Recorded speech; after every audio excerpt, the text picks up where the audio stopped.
Welcome, listeners, to www.ironradio.org, the website and podcast for all things strength sports and sports nutrition. With your hosts, Lonnie Lowery. Remember, Phil is like a gnarled old oak tree held together with scar tissue and bone spurs. Rob Fortney. And I'm telling you, the pain that I would suffer was beyond excruciating. And Phil Stevens. Do it, Rob. You'll kill all those nerves. Thanks for listening. Good morning, everybody. Go to strengthguild.com, strengthguild.com. Scroll down to the Iron Radio collections, and we've got new shirts and new banners for you to support the show. Everything from just a regular banner, regular shirt, to ones with sayings on them, like Lonnie's Phil is like a gnarled old oak tree shirt. And some news for you, we're going to have some contests for people who own these shirts and things. So if you support the show, we'll let you more on that later. So if you get in on these early, you can be one of the first people to win some prizes. So thank you very much. Go check out the site, strengthguild.com. Scroll down to Iron Radio Collections and support the show. Welcome, Iron Radio listeners. This is Lonnie Lowery. I'm an exercise physiology and sports nutrition professor for about 20 years, and I'm a former competitive bodybuilder. Hey, it's Dr. Mike T. Nelson, associate professor at the Carg Institute, creator of the Flux Diet Circuit, and trying to stay warm in Minnesota. Yeah, no doubt. You guys got hit with the snowstorm as well, eh? Yeah, it was like 8, maybe 12 inches, possibly somewhere around there. I'm just judging by what I did for shoveling and stuff yesterday. So the good part was it was cold enough when it snowed. It was nice and fluffy, so it wasn't super wet and heavy. But yeah, the roads got interesting. We went somewhere for Christmas Day, and that was about it. So yeah, it's been pretty cold. Yeah, this is going to be the season. Over the years, I've really come to realize that, like, fall through December, like fall semester, if you will, it's not really the snowy one, right? We are heading in the next 8 to 10 weeks is going to be the mess, as far as roads But yeah, I was glad for a white Christmas. That was cool. Yeah, it is nice. It was about time. We were due for snow, so I actually got out before the snow. And I did my old trick of putting a 30-pound dumbbell in a backpack and just kind of, did a half-hour walk around the neighborhood. Felt good to do that, actually. So. Yeah, I did my 45-minute walk, not yesterday, but the day before, like in the middle of this, after the snowstorm when it was like 20 below wind chill. So I had to find all my winter clothes and winter pants, and there wasn't too many people walking around then. Yeah, right on. Yeah, with the snow and everything, I imagine it'd be like sand. I've seen data that running in the sand, for example, your VO2 is much higher because you're slogging through sand. But I got to think snow does something pretty good with that kind of stuff too, if people were so inclined, I suppose. Yeah, it was the snow, and then in certain spots under the snow, you couldn't see it, but there were spots that were icy, so that made it kind of fun. Yeah, that's a risk. All right. Everybody, we are going to do a little bit of news here. And then the topic of the day, Mike and I will do probably just a shorter episode. We're going to look back at last year's fitness predictions and see if we were right. So I don't want to delve into new predictions just yet. Phil will be back on next week after his excursion, his annual, I think it's Yellowstone. But he always goes somewhere cool with the family, so we'll get him on and see what kind of predictions we can come up with for 21. But we will look back at 2020 and see if what we guessed was right. Obviously, we could not have guessed the pandemic necessarily, at least any specifics about it. But let's do the news. Strength and muscle sport news.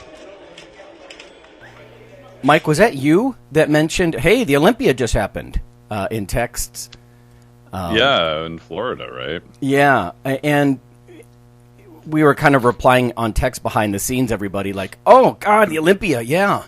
But yeah, what I understood, and listeners can correct me if they're really into this, I don't follow the Open Mr. Olympia contest nearly as much as I used to. But the point is, I think it was originally in Nevada, like it's been forever, and because Nevada, in Las Vegas, of course, and then Nevada had restrictions on crowd size, so they moved it to Florida, as I understood it, presumably so they could have a larger crowd. Now, I don't think that's a real good idea during a pandemic, Yeah. but and I don't know all the details. I'd have to look. They moved it to Florida, Central Florida. Big Rainy won. So Egypt's Big Rainy. Looking at some pictures of him from the side, his thighs are redonkulous. I mean, it's so crazy. the deep separation, not just between muscles, but between like heads within the muscle or even fibers, it looks like, within the muscle belly. It's just ridiculous. And I think he's been a favorite for a while because he's so huge. I think he came in with much improved conditioning this year, so he wasn't just huge. He was, on point. He was sort of dialed in, as they say. So just pulling this from some fitness websites here. Actually, this is just called BleacherReport.com. It says last year's winner, Brandon Curry, was named runner-up, while Phil Heath, of course, finished third. I think he was back to try to get his 8th win after being out, as I understand it, last year. But he took third. So rounding out the top 5 were Hattie Chutman and William Bonac, respectively. So it just says a longtime favorite, Big Ramey, finished second in 2017, then missed last year's competition with a shoulder injury, et cetera, et cetera. So now I'm not going to go down the 212 body weight, results versus classic versus this versus that. To be completely honest, and I know a lot of people are like, Lonnie, you're just out of touch with it now. Well, I guess I am, because I'm not sure why we need a 212 and a classic. To me, the idea of capping 212 is so the guys aren't so enormous. I mean, I know in the past they've had like a short man and a tall man, like the Arnold versus Franco thing and back in the day, and but 212 classic and the physique stuff I just don't get. With the board shorts and the guys, some of them had really poor, really thin calves. I'm just not down with that. That's not. I'm not sure I get that. I do think it's interesting to look at the prize money and see where they pay out the largest. Obviously, the Open Mr. Olympia that I just read the results of, that's the biggest. The first place is $400,000, so not too bad. I mean, I imagine some of those guys put a big chunk of that back into their drug cycles. But yeah. Just to be brutally frank, but and I think second place was $150,000, that sort of thing, and then the money's much diminished in all the other classes. And as I understand it, they brought back women's bodybuilding as well, and women's has lots of classes too, of course. The bodybuilding more there used to be. Yeah, bikini, fitness. So it's actually sort of hard to keep track with everything that's going on. And the pandemic adding even more chaos. I don't know. One thing that did strike me is when I was reading through some of this material is instead of saying best in the world, best of the best like they used to, they used to say only Mr. Universes can compete in the Mr. Olympia. This is the, absolute over-the-top number one man in the world, or woman in the world.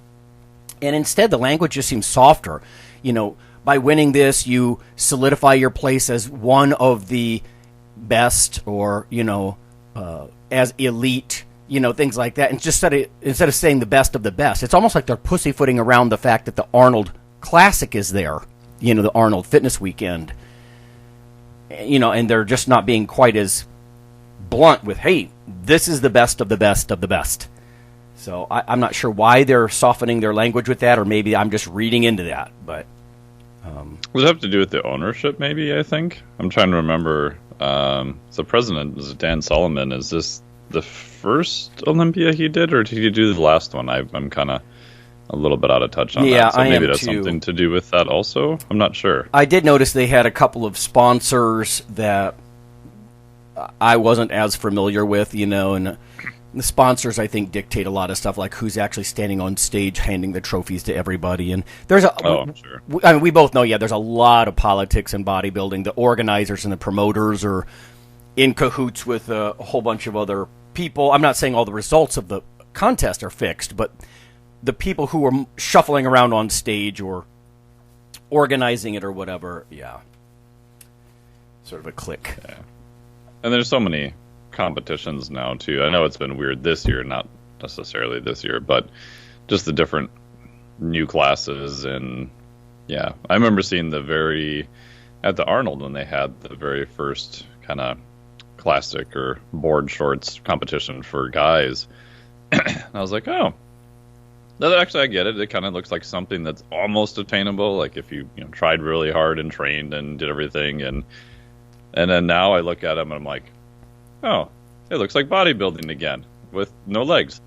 You can't ever stop the progression. Like you look at, fitness compared to physique competitors now for women, even compared to 10 or 15 years ago. Mm-hmm. It's like, I can't believe they're in the same category. Yeah.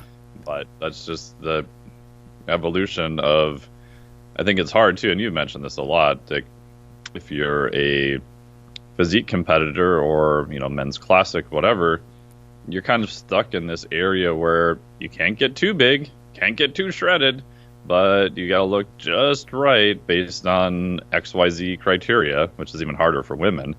Or with bodybuilding, it's like, okay, who's ever the biggest and most ripped, you win. So I think it's harder to put those boundaries on it, and everyone's going to try to go past the boundary, and when that's rewarded, then you just end up with almost another class that looks very similar to the next class, I guess. Yeah, I guess that's what I'm saying too, and I agreed. I mean, escalation is just a reality in almost anything. You want to one up, and when there is no upper limit, if there's no ceiling, bigger, harder. But at some point, we're literally getting to the point where the guys are, well, they're already dysfunctional. I mean, they're certainly athletically dysfunctional in a lot of ways. Like the story we told about the guys who tried to do a sprint off competition and just both tore their hamstrings. It's a horrible idea. So they're already so massive, of course, and it's not supposed to be performance-based. I got it. Yeah. But at some point, with CRISPR and all these things that are coming down the pike and are already here, at some point you're going to be so massive, you're just this quivering jumble of gnarly ripped muscle tissue, and I don't know, it's not going to be appealing to anybody. I think they've already lost a lot of appeal with younger generation who are, a lot of the guys that got into bodybuilding in the 70s and 80s like I did, now they've got MMA and CrossFit and other things where they kind of want to be more functional in a lot of ways. And and I don't know. But at the same time, with Instagram, the selfie generation, people love selfies, and so the physique and the look is always going to be part of it. But like you said, attainable or unattainable, sure. But even just, like I'm looking at a lot of this stuff, and like even as a former bodybuilder, I don't want it. I don't want that look. I don't know. Technology, the escalation of technology, we've said it a lot, but kind of ruined the sport in a way. And like you said, they can have these other classes, but then you got to be a real fan that keep up on it, and to appreciate the nuances between a 212 versus a classic physique. Anyways, so it was interesting though that the guy who won, Big Ramey, it kind of deserved it. People saw it coming. Maybe I'm glad to see that he improved as far as condition.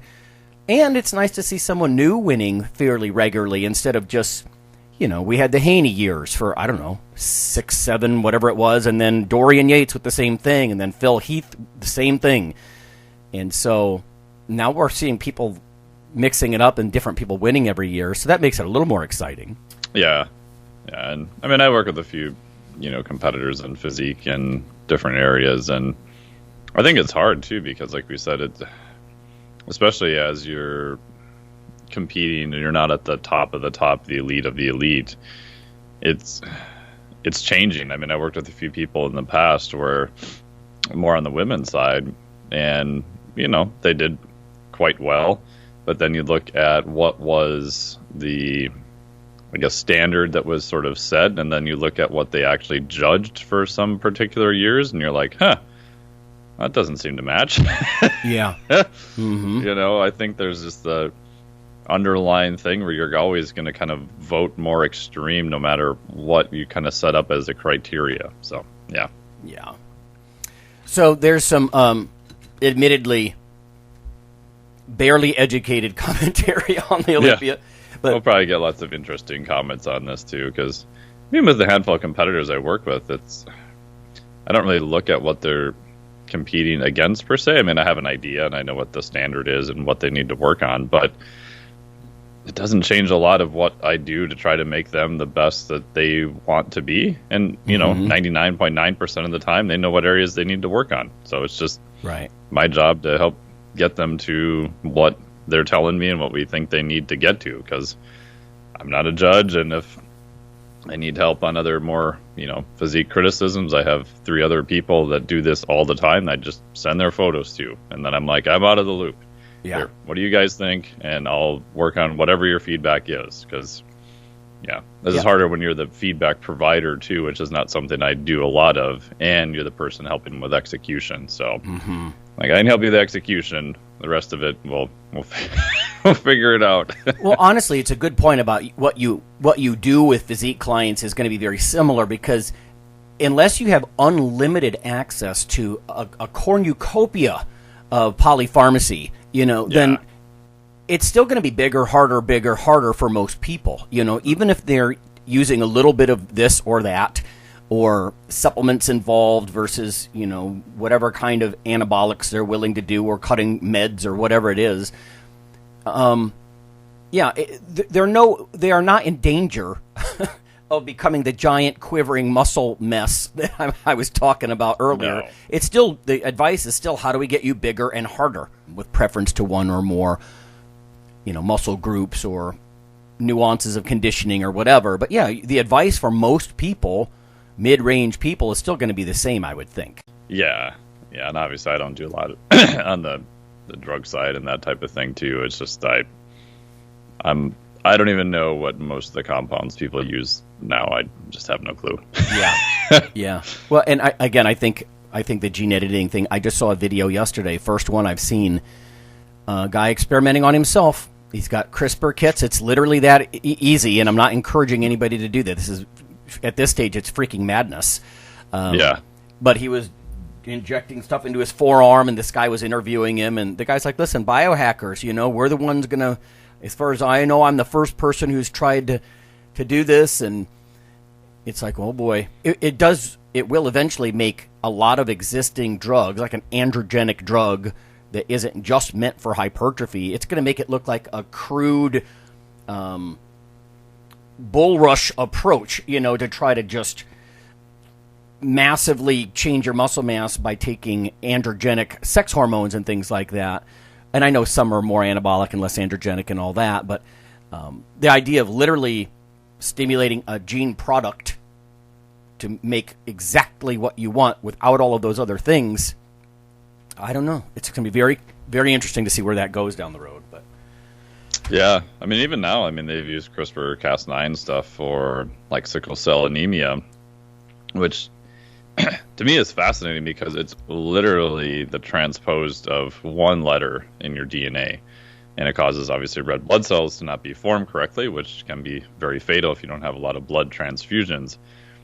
And with CRISPR, you can literally go in, isolate that section, give it to the Cas9 protein, which goes out, manufactures it, and literally changes your genetic structure. Again, that's not germline editing, but in terms of the production of all, the new proteins and everything else, it's so much light years ahead of what we had before in the past. Specific. I think in a study they were saying genetic stuff in the past, if you got 1, maybe 2, 3% change, in terms of penetration of the cells you wanted to get, that was pretty good. Now you can easily get 80, probably 90%. Crazy. So you can order what mRNA you want to feed into the protein from companies, and they'll just send it to you in the 2 different vials that you mix together, and the mRNA is literally programming the Cas9 protein, and away it goes. Yeah. Yeah, I see with the popularity of these mRNA vaccines and everything, these are not the traditional ones. I guess the Oxford one was more traditional, but the Pfizer and Moderna. And I don't want to bore everybody with, we're going off the deep end here, but it is interesting that you can simply inject the instructions for what you want, for the protein you want, whether it's an antibody or a structure or a enzyme or whatever. I'm very curious to see where this is going to go because it's highly targeted and specific without that brute force approach, that I think a lot of bodybuilders have tried in the past with hormones. And these hormones are not singularly meant for hypertrophy. They do a lot of other things. Yeah, well, that's coming on that too, especially when you start getting into things that I think are less well understood in exercise phys, like just hypertrophy, which to me is almost more like a weird side effect. There's just so many multiple redundant pathways. It's not like a clean, quote unquote, genetic snip that we're changing, that we understand that, okay, this got the wrong letter, so we know what that means. And even stuff with like changing myostatin, now does that apply across all tissues? We only really kind of want it on muscle tissue, not cardiac tissue and everything else. And just the unintended side effects, even if you get the execution of what you believe you want to do correct, that's what makes me nervous. And that's what I mean, like people, biohackers experimenting on themselves. You're right. Something like sickle cell's monogenic, you're just basically fixing one very specific singular problem, and then amazing health benefits unfold. Yeah. But it'd be nice to get a biochemist on to talk about how polygenic is hypertrophy. Like what would you target? If it's not just one thing, what would you target, and would this result in like a cocktail, that kind of thing? So I'll actually ask around. I'll try to find some biochemists. Speaking of different types of manipulations, most of us just have access to dietary supplements and things that are legal over-the-counter meds and things like that. I do have two pieces here that I mentioned last time about curcumin. There's a fairly new paper that came out. Let's see. I actually got this through ergolog.com. You might want to check them out if you're interested in anabolics and whatnot. Journal Medicinal Food 2020, December. So this is brand new. It says curcumin increases muscle strength in people over 65. Now, bear with me. You might think, Lonnie, you're on this old guy kick. Well, I've got some other stuff here coming that's also about curcumin. But this one is about strength. It says, give men and women over 65 a capsule of curcumin every day, and their muscle strength will increase without training. Researchers from the private research company Aria Biolabs report this in a publication that will soon be published in the Journal of Medicinal Food. Now, again, the study was sponsored by the supplement company, right? So that doesn't make it false, but it does make you raise an eyebrow. We both know that using statistics, and you can look at a data set, and you can make things look more favorable than not, and that kind of thing. But essentially, they took 30 people, put them into two groups. One took a placebo daily for 3 months. The experimental group got daily supplements with curcumin extract from this company. They say it's more bioavailable than regular curcumin because that's an ongoing problem. We all know that. How do you get it in? Is it bioperin or bioperin, or is it like some kind of phytosome? Or there's all these different ways to try to get more of it in you. But the results here, it says curcumin supplements increase the force at which the subjects could squeeze a hand grip dynamometer, as well as the total number of times the subjects could squeeze the device. The effects were modest, but according to them looked good. The researchers attribute the positive effects of curcumin to neutralization of inflammatory proteins such as TNF-alpha, as well as antioxidant qualities. Here's a quote: supplementation restores the normalcy of muscle strength as well as helps the restoration of muscle mass by a reduction in muscle catabolism, writes the researchers. So that's pretty interesting to me. Strength or mass, mostly by correcting some of the problems that happen with aging, the inflammation and the oxidative stress of age. So interesting stuff there. And then the follow-up, before I ask for your comments, Mike, this is a little bit older piece, but also from Ergolog reporting, MRI captures the anti-catabolic effect of curcumin. So this is curcumin's an interesting substance for athletes who train intensely. and what their muscles to recover. Essentially, it says one problem though is the body does not absorb curcumin easily, but according to researchers at the Spanish Olympic Training Center, you can get around this problem by using a novel delivery system. So the substance the Spaniards were using, is Meriva. So capital M, its brand name, Meriva. Preparation that uses the active ingredients that are enclosed in globules of phosphatidylcholine from lecithin. So again, trying to enhance the delivery system here. Researchers gave 10 subjects 1 gram of Meriva, that 2 capsules at breakfast, the same dose again with the evening meal for 4 days. A similar sized group was given a placebo. The subjects were active men, so there's that. There's not a ton of specifics here, but they ran them downhill for 45 minutes on a treadmill. They measured muscle damage 2 days later with MRI, and we just kind of cut to the chase here because I didn't pull the full papers here. It's Christmas time, for God's sake. They looked at thigh measures as a percent of subjects, but essentially, as I'm reading this, the MRI was favorable for the experimental group as far as less damage, if you will. Pain, although it looked a little different, it was not statistically significant, so not a good, reliable finding for less pain in the curcumin group. It says, although it may help with the inflammation of recovery, could it inhibit muscle growth? And we've talked about this a little bit before. These findings suggest curcumin might be beneficial in the prevention of delayed onset muscle soreness, or at least the damage, the researchers write. However, one might argue that being a mild inhibitor of cyclooxygenase 1 and 2, that is COX-1 or 2, curcumin may interfere with muscle growth. So that was the concern. Now, interestingly, that new paper is suggesting strength and possibly even size enhancements, or at least anti-catabolic effects maybe in elderly.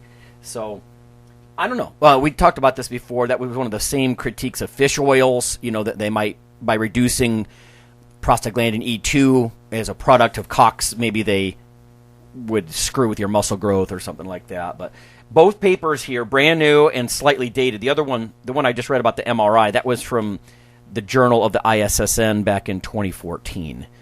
So, but interesting stuff. Anti-inflammatory and muscle recovery enhancements, maybe strength, or maybe a little bit of muscle size in old folks.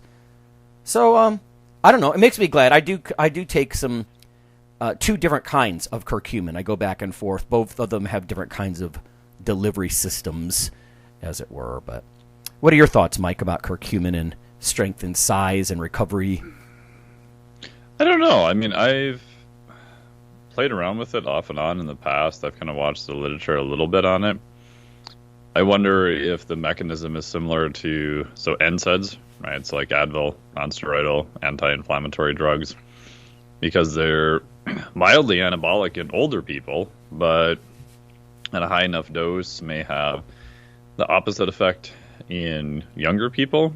The theory is, like you were saying, modification of possibly inflammation, where we're toning down some of the inflammation in older people, which is giving them a more favorable response. But in younger people, maybe they're toning that down a little bit too much. Yeah. So you're blunting some of the acute effects of that. I have noticed, just anecdotally, for a little bit of joint pain and kind of soft tissue recovery, it seems to help. So I took a bunch when I went on a kiteboarding trip again, because I tend to brutalize myself kiteboarding. And I kept taking it since I came back with just a little bit more higher volume of training, and appears to help a little bit, less joint pain, less kind of feeling sticky in the morning per se. There's one other study too here from Ralph Yeager and from Chad Kirksick's lab, looking at 8-week dose of high dose of curcumin supplementation may attenuate performance decrements following muscle damage exercise. So kind of similar to the study you recommended, a different type of curcumin. Looks like they're using something called curcumin, which is 200 milligrams of curcuminoids. And long story short, it looks like they did show that there was, compared to placebo changes, their dose attenuated reductions in some, but not all, observed changes in performance and soreness after completion of a downhill running bout. It said additionally, a 50 milligram dose appears to offer no advantage changes observed in the placebo and 200 milligram groups. So Yeah, 50 would be really low, I would think. yeah, pretty low. And that's the hard part too, because you have to look at the type and what did they do to it. Is a phytosome like Mariva is a different type. So yeah, it gets confusing to try to compare dosage to dosage because you'd have to look at how much is bioactive. But with this particular one, they did show that higher amounts looks like maybe beneficial. That's in the journal 2019 in Nutrients. Okay, yeah. The brand, I get Now Foods supplements a lot of times these days. It's definitely not an ad. I just trust those guys. I've used them for a long time. But they have two different ones. One is curcumin phytosome, and the other is it's called curcumin. And they both use different delivery systems to try to enhance it.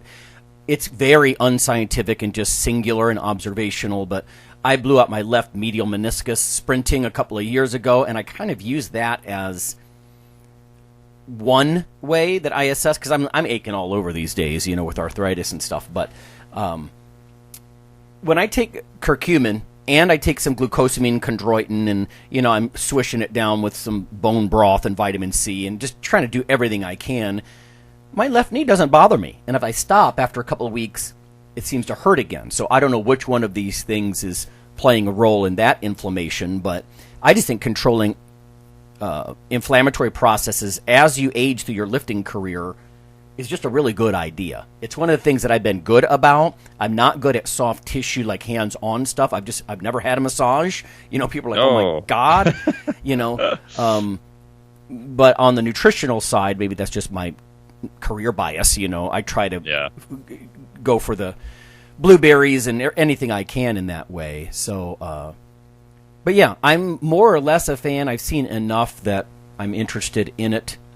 So, I do have one last thing here before we go to break, Mike. This is from Advances in Nutrition. Oh boy, I'm going to destroy this name. Sieckowska? Sieckowska and colleagues. It says Health Coaching Strategies for Weight Loss, a Systematic Review and Meta-Analysis. So it starts by saying health coaching has emerged as a potential supporting tool for health professionals to overcome behavioral barriers, but its efficacy in weight management remains unclear. We conducted a systematic review and meta-analysis. They included any study that investigated a self-reported health coaching intervention with the goal of inducing weight loss in an individual of any age, health, or training status. So very inclusive. Yeah. It says multi-level extension of Egger's regression intercept test, there's a mouthful, indicated the existence of publication bias in the studies that they found, whereas sensitivity analysis based only on those studies deemed to be of high quality provided no evidence of an effect of coaching on weight loss. Considered collectively, the results of this investigation indicate that the available evidence is not sufficient quantity to support the use of self-reported health coaching as a healthcare intervention for weight loss. Now, we both know weight loss is so incredibly multifaceted here. But I don't know. What are your thoughts on health coaching for? It looks like general weight management or just weight change here. Yeah, I mean the big one there is always are you looking at weight loss initially, or are you looking at retention of weight loss? Because most studies and most things can show pretty effective weight loss or fat loss in people over the short term, but long term, especially 6-18 months, everything kind of regresses back towards the mean a lot of times. So that's one thing I would wonder about too, and it just seems like it's pretty vague and not a lot of details. But yeah, I mean, my biggest criticism of almost any of those types of interventions is that trying to keep weight off of people is just historically hard. I mean, we just don't have a lot of very, I'd say, effective strategies based on the current literature. Again, we've got a registry of people who have been able to do it, so that leaves us a fair amount of clues of what's going on, and definitely people have done it. It's a thing that's very doable, but if you just play the general odds, if you were to go to Vegas, you would definitely be betting that most people are probably going to regain the weight.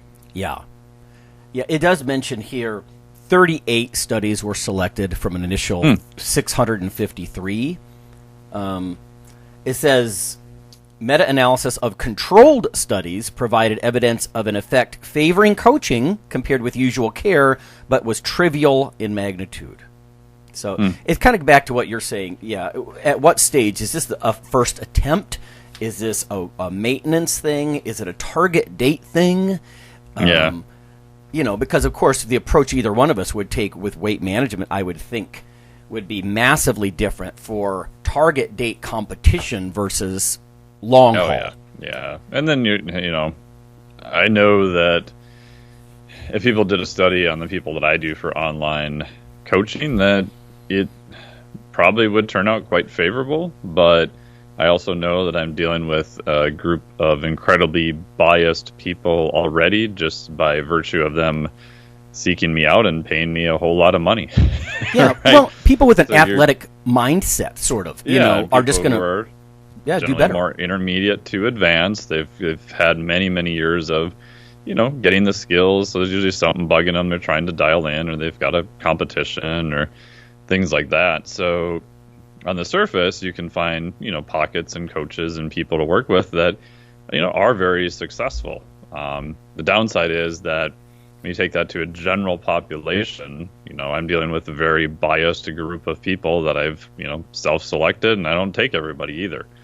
If you're virtually doing a study, unless you're trying to screen them on some, psychological aspect of the, trans-theoretical model or stages of change or different things, you've got people who may be more motivated, maybe not motivated, don't have nearly as many skills, combine, a lot of times have 15 to 20 years of the opposite, of being unsuccessful. So it's a very different picture. Yeah. And, again, we're not doing deep dives. This is really just if anybody's listening over the holidays and you want some leads, just go follow up. Because, you can even, who is doing the health coaching is a huge deal. I have a fair amount of concern about the explosion of life coaches. These are not people with 100 years of education, these are not Dr. Mike T. Nelson with, this vast background in self-imposed continuing ed and all these cadaver workshops and everything and a PhD. And I'm not saying you have to have a PhD to do health coaching, but if you think about it, these people can get a nutrition certificate or not a license to practice or some kind of health coach, life coach thing. And essentially, they drift into doing the job of both myself and my wife, right? Who we collectively went to school forever to get real licenses in these things. And so it matters. It matters, who their health coach is as far as efficacy. What are they monitoring, and do they know what to monitor, and all that kind of stuff. So. Yeah, especially if they're 21 years old. Oh, well, let's face it. Yeah, not to sound ageist, but that's sort of the current generation. Look, I'm 20. Check these abs. Now do it like me. It's like, oh boy. Yeah, I'm a life coach. It's like, you might do okay, but maybe you need a little more life first. Yeah, that's right. That's right. All right. Well, there's some leads for everybody to follow up on. We're going to go to break. When we come back, we're going to see if our predictions from last year panned out.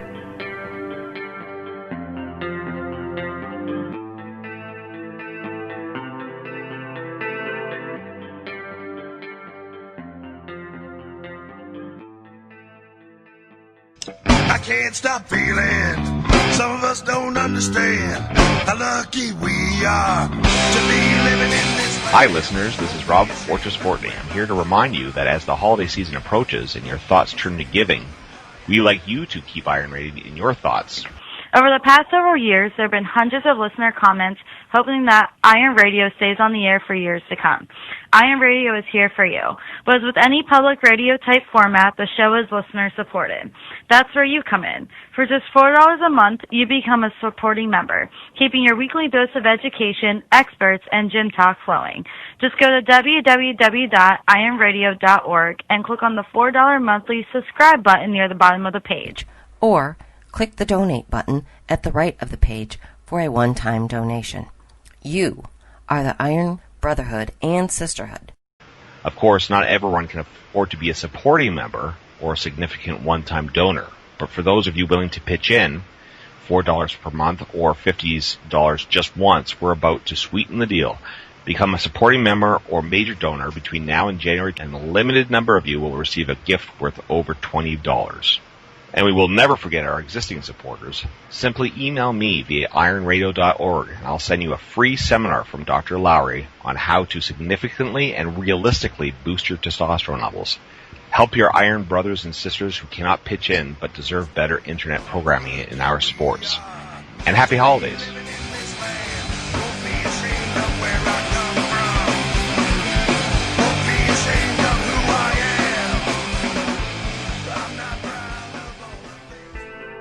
Iron Radio is, of course, primarily a podcast. But over the years, there have been technical glitches calling for backup streaming and listeners who wanted the convenience of other sources of audio content. Toward this end, Iron Radio is now simulcast and backed up on YouTube. If needed, please search Lawnman07 or Iron Radio from within YouTube. There's not much video, but if you like to listen through YouTube on a Roku or other living room device, there you go. Okay, listeners, after more than a decade of joining us on the podcast airwaves, you can now also become viewers on YouTube. This is not our usual simple backup of the audio show, but rather a growing body of video taste tests covering various foods of interest to nutrition enthusiasts, bodybuilders, and powerlifters. From within YouTube, simply search for Iron Radio Taste Test or Nutrition Radio Taste Test. In about 15 minutes, we cover taste and texture similar to other products, usefulness to the co-hosts, and whether we would recommend the product to certain clients. You may even want to watch our podcast feed or Facebook group for which products are coming down the pike so you can taste test them with us. Join us for this new monthly project.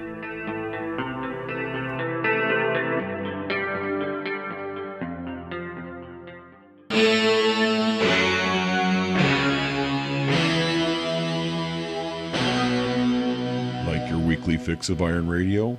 In addition to being a popular institute on iTunes, we are also on email. Simply go to www.ironradio.org and sign up for the voluntary email. You'll get a once per week email, no more. That's little more than the show notes and a link to the audio. So go for it.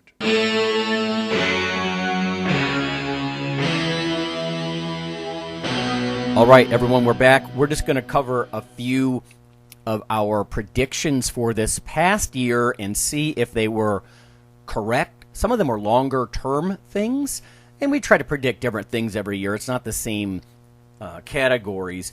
Just as a flashback, this was episode 555.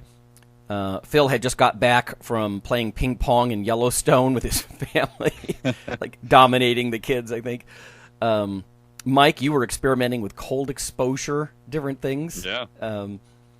I just got my dumbbell rack. I was excited about having a dumbbell rack. But on to the predictions here. For fitness industry, I asked about cardio and endurance type things versus weights and resistance, and what would be the big popular trends. Phil predicted cardio would remain, as it really has been historically, I think, number one as far as people getting involved in fitness. You know, from New Year's resolutions to whatever.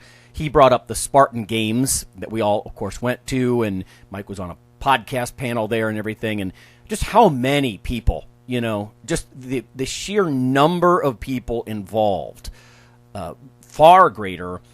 I brought up like the Peloton bikes and stuff. People are really into merging sort of digital, technology, and it's almost like that health coach, trainer thing on the other end. You feel like you're part of a community or a group, basically doing something that's really not that new, which is bike sprints. Yeah. Mike, you cited the gym floor layouts and how the design where it was just rows and rows of treadmills, and how obviously gyms still want to invest more in that as far as, putting that out by the front windows or just the sheer amount of floor space. Do you think we were right that cardio remains king? Just looking back at the last year? I would say probably. The hard part is I literally sat down and figured this out. Other than when I was in South Padre, Texas, down there for a couple of weeks, which is a very, very small gym. And the last time I was in a gym before that was in Australia in February, other than Ben House's place in Costa Rica, which isn't a commercial gym. Right, right, yeah. So I don't know. I mean, I think with like Peloton and at-home cardio stuff, I think once people got locked down, it went up.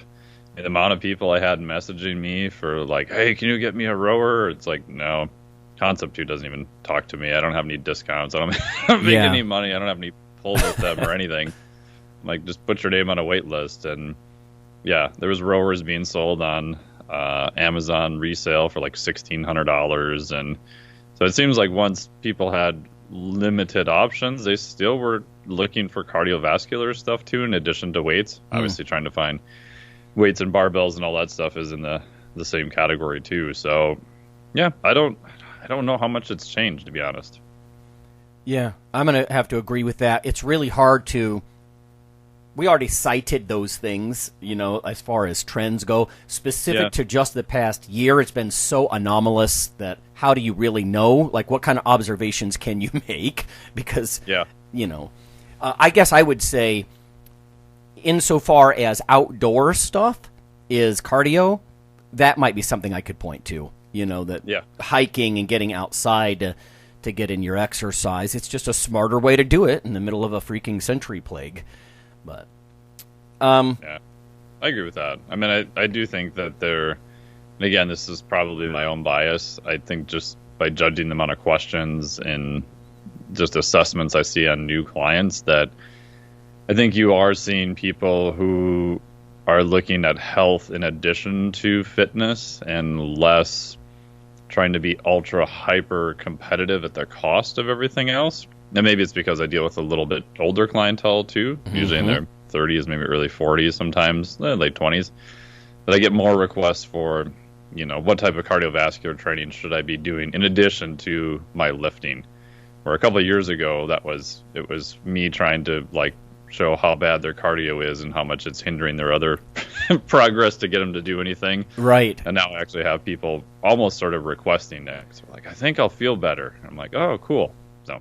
Totally. In fact, we did mention trends away from competing, like competitive seriousness, really. Right. And we touched on physique versus performance versus health. Let's see here. I predicted more of the health category, which is what you just said.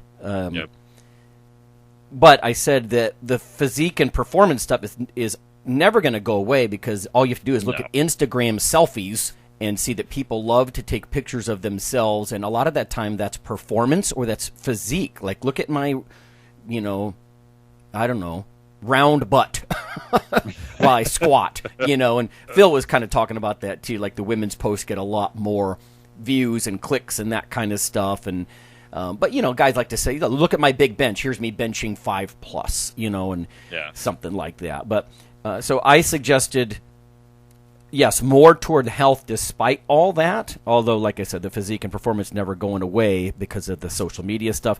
Phil agreed on the health focus. He mentioned aging fitness celebrities, even people that are just on the strength side that he knows, like Jim Wendler and these guys. They're not going to, like, kind of to your point, Mike, you don't have to convince them to do something for longevity and career longevity and stuff, because they're already feeling the aches and pains, and they've got the scars, and so they're aging in themselves, and therefore more interested in health. And then you, Mike, you said, sort of on a little bit of a tangent, but there was a growing interest in longevity and biohackers and biotesting industries, and how a lot of that had to do with people just want blood work that they can look at themselves. They don't want a doctor just to say, "Oh, you're fine." They want to track stuff.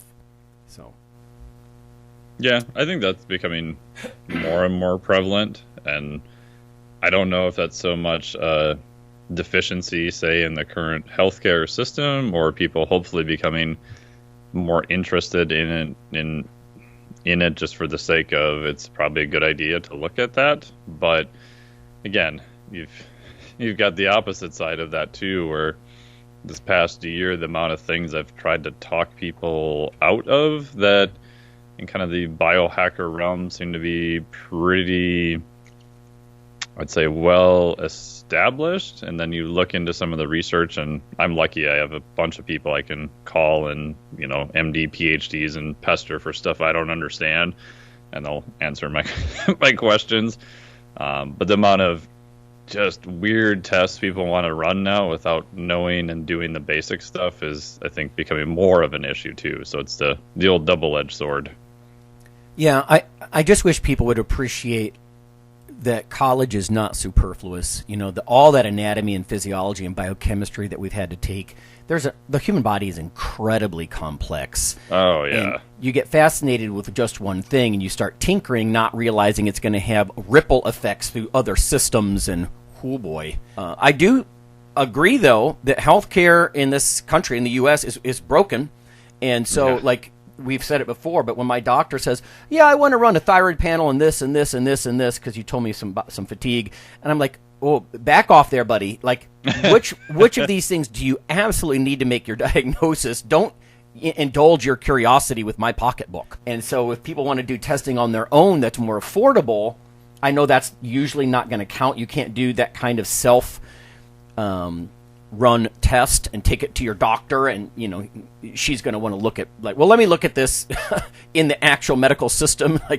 Let me run this test and take a look. I'll try to confirm it. You're not going to be able to take your own EKG strip or something and say, "Look at this," But yeah, I do think that people, they feel like there's no recourse, and they want to be part of their own healthcare because they can't just go bankrupt, because of simple tests and that may or may not be critical. I don't know.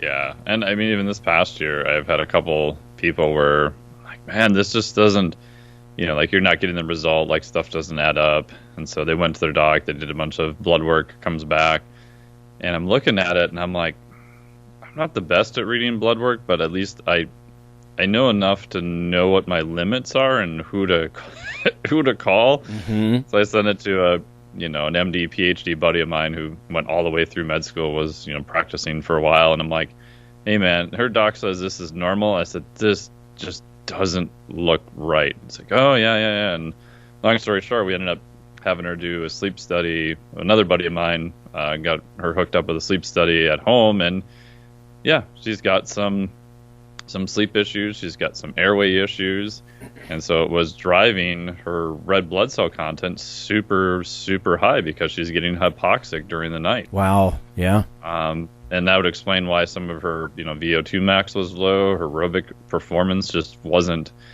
doing as well as what I had compared to other people, but, her iron and other stuff like that was okay. So there's weird things like that too, where having a next level down to look when something's not responding is useful.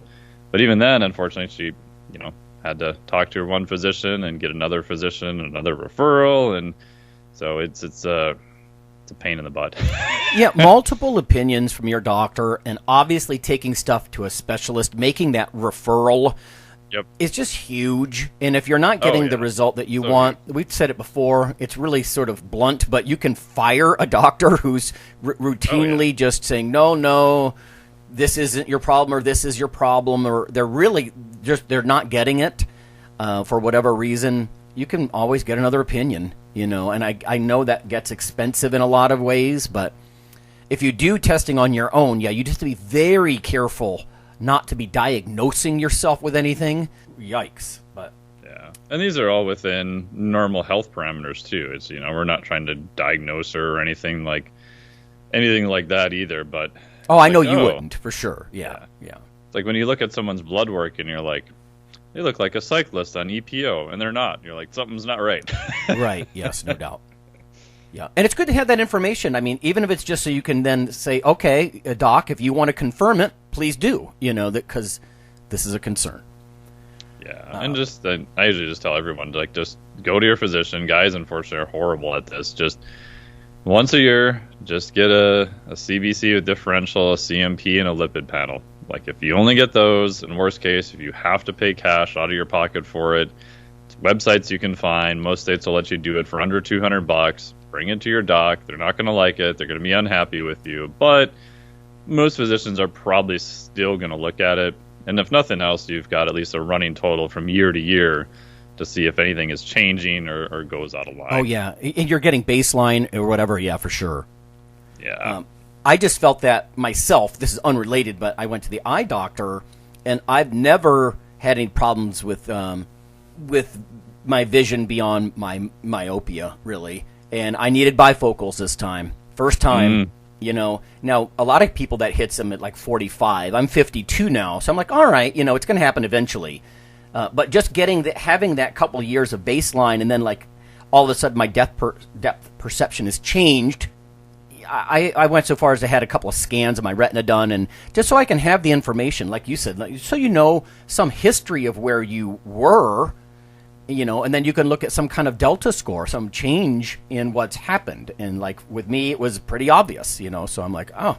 But had I not known, you don't know what kind of progression is going on as you age or whatever, and this could be true with anything from hormones to whatever. I know they're much more pulsatile. Yeah, and looking at the small little vessels in your eye with the retina scan is a really good way to monitor vessel health, too, that people forget about. Yeah, he actually looked, and he's like, the artery's a little big compared to the vein right here. Have you ever had any kind of hypertension? And I'm like, well, I've had periods of some hypertension in my life. He's like, well, this doesn't look dramatic at all. And I'm like, well, I'm not hypertensive now, but, yeah, it's interesting the kind of things that you can learn from that. Yeah. Back to the predictions. We have two more here as we wind down. One was the continuation of CrossFit popularity versus offshoots. Phil chose the specialty offshoots as really getting the attention as far as a trend toward the future with sort of a waning of CrossFit. Mike, you agreed, citing changed gym names away from being affiliates with CrossFit. Like, they got into the industry through CrossFit, but then they just kind of renamed and repurposed. Any thoughts about that? Do you think that's going to continue? Well, let's just keep it from the past year. Based on limited observations, do you think that held true? Yeah, and I've known of Glassman for a while. I've only met him in passing a few times and known people who have worked with them a lot over the years, and I even underestimated how batshit crazy he was. Yeah. So I think this past year, you don't have to look much farther than to see everything that just kind of happened. So, yeah. Not saying we predicted that in any way, and just even how they restructured the CrossFit Games, in my opinion, and Phil and I talked about this, and we talked about this on the show, is I just think it's a horrible idea. If anything, I would expand out how many people can get to the games, not limit it. Because that, I think, is a much bigger driver than they ever imagined. So, got it. Yeah. I'm not as into the whole CrossFit thing. I guess it was like investing for me. Like long-term investors, they don't sell at the first swing in the market. They're in it for the long haul. And I'm looking at this in a very long-term investment kind of way. And you could just sort of see the eventual fractioning maybe off of some of these specialty offshoots that are just about strength. Or last year, Mike, you mentioned something about even these gyms having a whole section for like yoga and stuff. Like they're just branching out and rebranding. in a sense, like CrossFit having done its job for several years in bringing people into the world of strength a little bit more, and not just Definitely. jogging. But yeah, now people are kind of like anything else, specializing, and that's probably continued in a lot of ways, I imagine. I mean, I think it's just like I can name on one hand how many gyms run getting primarily elite athletes, and there's almost very, very few. Even places that do a lot of work with, like Cressy Performance, elite athletes, elite baseball players. I think it's very similar with people wanting to be a top CrossFit athlete.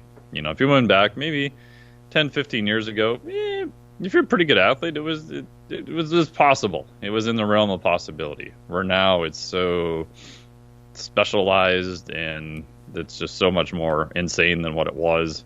And then if you're limiting how many people can even try to get to that structure, and there's no, like baseball's a good example, right? You've got minor leagues, you've got all these other systems that kind of feed into the top. Yeah. And even though it's very hard to get into that, at least you kind of know the system and know the steps, and you can kind of look at the next rung. Where if you only have just the elite of the elite, I think at some point it's going to be kind of demotivating for the average person. Yeah, I mean, even bodybuilding was like that. There's the same way. Yeah. There's novice competitions, then there's like the regional circuit, if you will. And, and a lot of this stuff is, at least in our field, those are the guys who don't want to go nuts on drugs, basically, because nobody's going to be that much bigger than about 200, 220, 230 in the off season, and then diet down maybe to 190, something like that. That's where you are, but where you are. You don't have delusions of going to the national level, let alone pro, unless you're making some very serious decisions, that kind of thing. The last one was sex or gender versus age as the fitness focus. So not just fitness for 20-somethings, of course.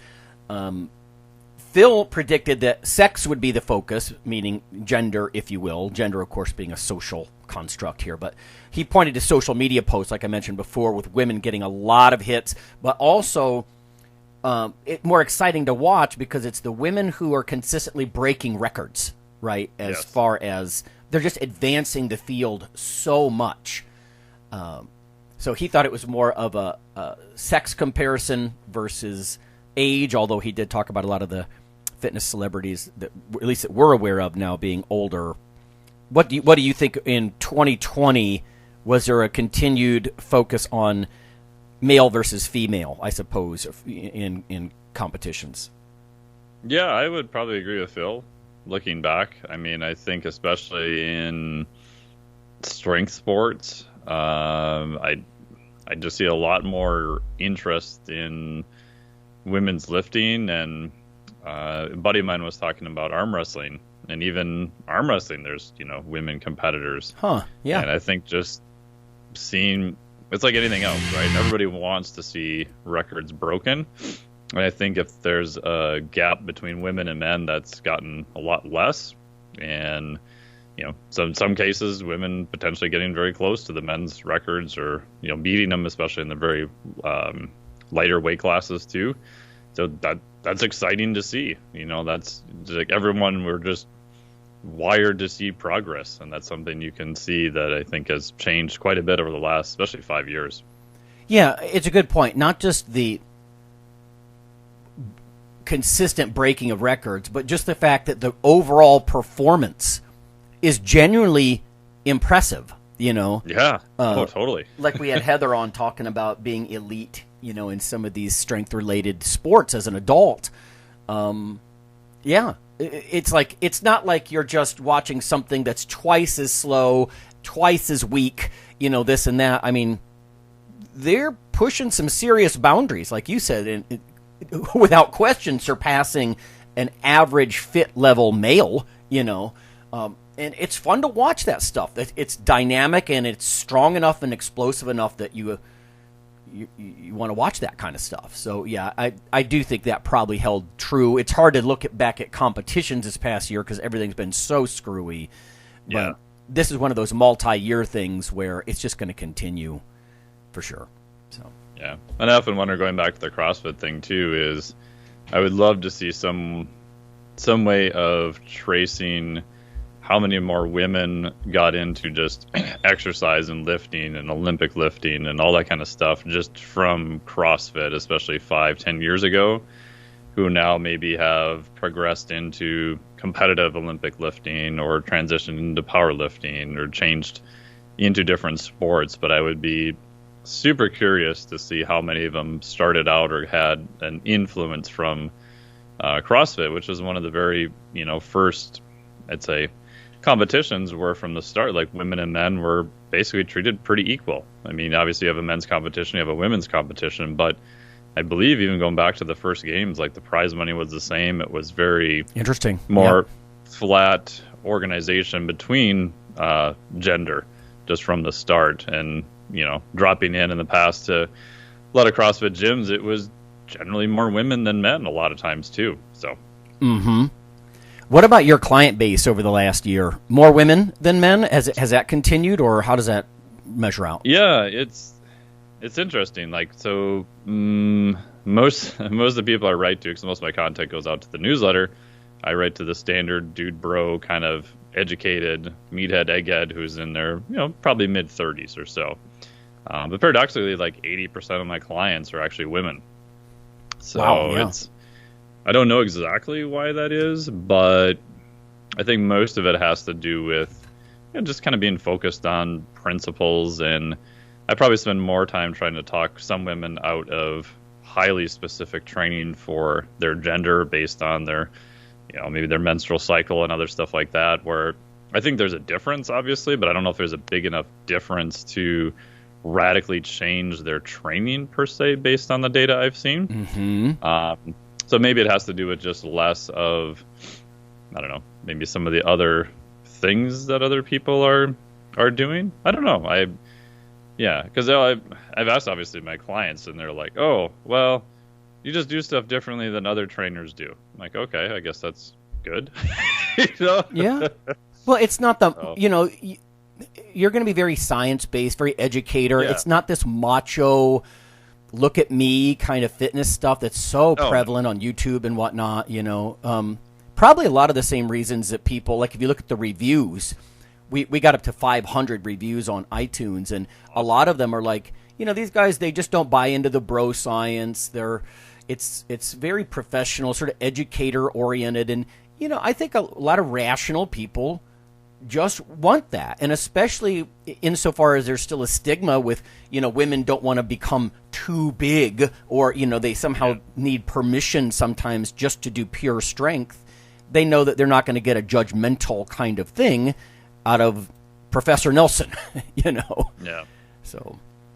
Yeah, it's been interesting. And most of my clients are also trainers too, so a lot of times they're familiar with, what they need to do, but a lot of it is just, I treat it more like, I'm doing all your training, nutrition, and education and everything else, but it's almost like an old school, I don't want to say like mentorship, but it's kind of more like that. Yeah. Right? You're learning by doing, and you're going to get results, but I only really take people who are interested in the process. Like, if I get nervous when someone's like, just tell me exactly what to do and I'll do it, I'm like, that's good, but I kind of want you to be a little bit more interested in the process involved too. So because for me that it just makes it more interesting, and I know also if they're trainers, then they can pass that on to their clients, and that's why I did certifications and designed them too. It's just it's just a higher point of leverage, and that's the downside about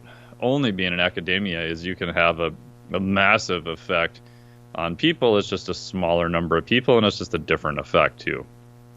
Yeah, there's no doubt. And whether it's Phil's approach or what we do at the podcast or what you do, a lot of this I just think is it's not the traditional, like I see one guy I remember last year at the gym when I was still going, his approach was sort of, come on, lightweight, whoop, it's just cheerleader. And I'm like, as opposed to someone like yourself who you're there to monitor, really, and help steer.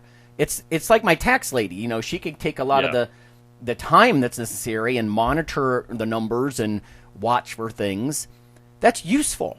right? It's useful what you do. It's not just vague, positive, emotional support, which I think so many like personal trainers and life coaches, I'm afraid that they drift too far in that direction, you know.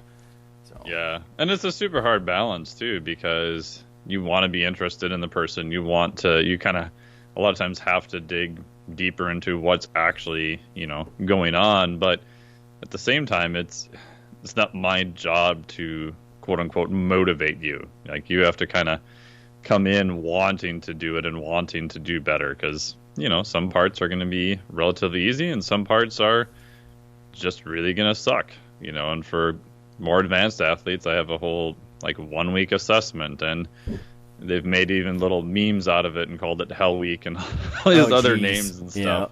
Yeah. But part of that is I want the data, because I want to know what aspect you're missing. Is it, you know, lactate, aerobic, anaerobic, whatever.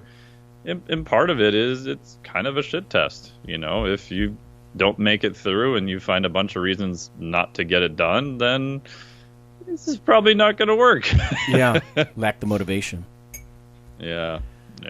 But that's what also makes it fun, and, you know, trying different stuff and always trying to figure out how you can do better, and it's just it's a never-ending process too. Yeah, totally. Okay, everybody. Well, there's your day after Christmas episode. Yeah. Just a little spot check about were we full of crap last year. I think a lot of our predictions were fairly safe as far as multi-year trends, to be honest, and we were pretty much on the mark. If you guys want us to predict something for the next year as the world hopefully slowly reemerges, maybe over the next year and a half, just send us an email through ironradio.org, and we will add it to our prediction list, and we'll try to prognosticate the best we can as far as 21 that's coming up. So be safe, everybody, and we will see you next time. See you.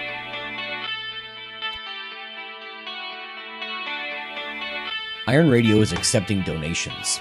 If you like what we do, the professors, the scientists, the bodybuilding show promoters, the athletes themselves in powerlifting and bodybuilding, please consider making a donation or maybe buying something from the ironradio.org store. We also are accepting supporting members. So for $4 a month, which is frankly less than the bank sneaks out of your account in fees, you can step up and support a form of sort of public radio for the bodybuilding and powerlifting and strength community. The Iron Radio podcast and all of the audio on ironradio.org is for informational purposes only. If you're interested in starting a diet or exercise program, it's important to check with your physician. Also seek the help of registered dietitians, athletic trainers, and qualified exercise physiologists in order to make the progress that you need.